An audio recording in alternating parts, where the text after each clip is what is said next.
அனைவருக்கும் வணக்கம். Welcome to my channel. இன்னைக்கு கேரட் சாப்பிடாத குழந்தைங்களை எப்படி கேரட் ரொம்ப ஈஸியாக சாப்பிட வைக்கிறதுன்னு சொல்லி பார்க்கலாங்க. இதை நம்ம ரொம்ப ஈஸியாக செஞ்சிடலாம். இதுக்கு தேவையான பொருள் என்னென்னு சொல்லி டிஸ்கிரிப்ஷனில் கொடுத்துட்றேன். அதோட ஆட் பண்ணும்போது சொல்லிகிட்டே வரேன். இப்போ வாங்க இது எப்படி செய்கிறதுன்னு பார்க்கலாம். அதுக்கு முன்னாடி என்னோடய சேனல் நீங்கள் இது வரைக்கும் சப்ஸ்கிரைப் பண்ணலாம், மறக்காமல் சப்ஸ்கிரைப் பண்ணிக்கோங்க. அதோட பக்கத்தில் இருக்க பெல் பட்டனையும் ப்ரெஸ் பண்ணிக்கோங்க. இதனால் நான் எப்போ வீடியோஸ் அப்லோட் பண்ணாலும் நீங்கள் மிஸ் பண்ணாமல் பார்க்கலாம். இங்கே பார்த்தீங்கன்னா ஒரு 250 கிராம் கேரட்டு. இதை தோல் சீவிட்டு நல்லா சுத்தமாக கழுவிட்டு சின்ன சின்ன பீசஸாக கட் பண்ணி வச்சுருக்கேன். இப்போ இதை ஒரு மிக்ஸி ஜாரில் கட் பண்ணி வச்சுருக்க கேரட்டை இதில் சேர்த்துக்கலாம். சேர்த்துட்டு கொஞ்சம் தண்ணியும் சேர்த்துக்கலாம். நான் இதில் கல்கண்டு பவுடர் சேர்க்குறேன்.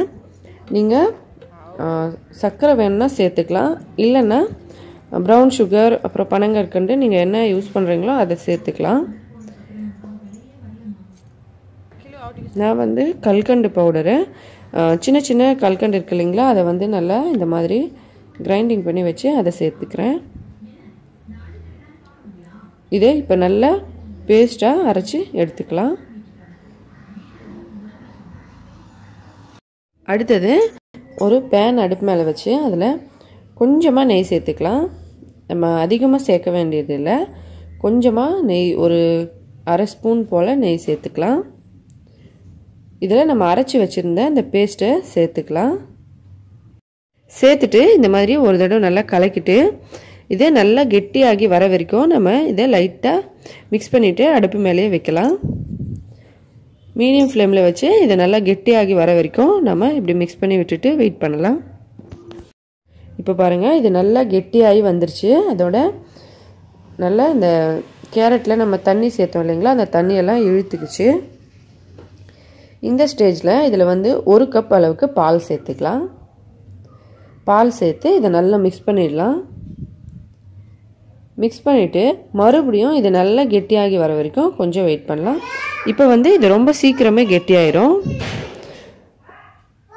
மறுபடியும் இதை கொஞ்சம் வெயிட் பண்ணி பார்க்கலாம். இப்போ பாருங்கள், பாலோட கேரட்லாம் எல்லாம் ஒன்றா நல்லா சேர்ந்து வந்துட்டுருக்கு. இது நல்லா சாஃப்டாக இருக்கும்.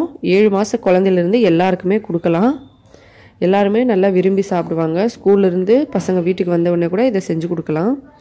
அவ்வளோ சூப்பராக இருக்கும் இந்த டிஷ்ஷு.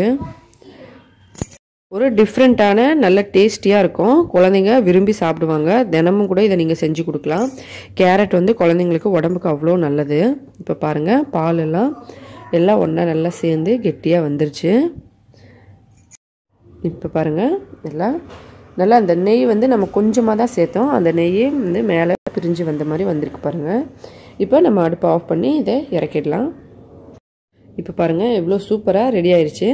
நீங்கள் பெரிய பசங்களுக்கு செய்யும்போது கொஞ்சம் ட்ரை ஃப்ரூட்ஸை நெய்யில் வறுத்துட்டு இதில் மிக்ஸ் பண்ணிக்கோங்க. சின்ன குழந்தைங்களுக்கு இப்படியே கொடுக்கலாம். 7 மாத குழந்தைலேருந்து எல்லா குழந்தைங்களுக்குமே கண்டிப்பாக ட்ரை பண்ணி பாருங்கள். கேரட் சாப்பிடாத குழந்தைங்க கூட இதை அவ்வளோ விரும்பி சாப்பிடுவாங்க. அவ்வளோ டேஸ்டியாக இருக்கும். கண்டிப்பாக ட்ரை பண்ணி பாருங்கள். நம்ம கொஞ்சமான இன்க்ரீடியன்ஸை வச்சு நல்ல ஹெல்த்தியான ஒரு ஃபுட்டு குழந்தைங்களுக்கு எவ்வளோ ஈஸியாக ரெடி ஆயிடுச்சு பாருங்கள். உங்களுக்கு இந்த வீடியோ பிடிச்சிருந்தால் லைக் பண்ணுங்கள். உங்களோட ஃப்ரெண்ட்ஸுங்களுக்கெல்லாம் மறக்காமல் ஷேர் பண்ணுங்கள். என்னோடய சேனல் நீங்கள் இது வரைக்கும் சப்ஸ்கிரைப் பண்ணலைன்னா சப்ஸ்கிரைப் பண்ணிக்கோங்க. மேலும் இதே போல் இன்னும் பல வீடியோஸ் பார்க்குறதுக்கு இந்த வீடியோவை பார்த்த அனைத்து நண்பர்களுக்கும் மிக்க நன்றி. வணக்கம்.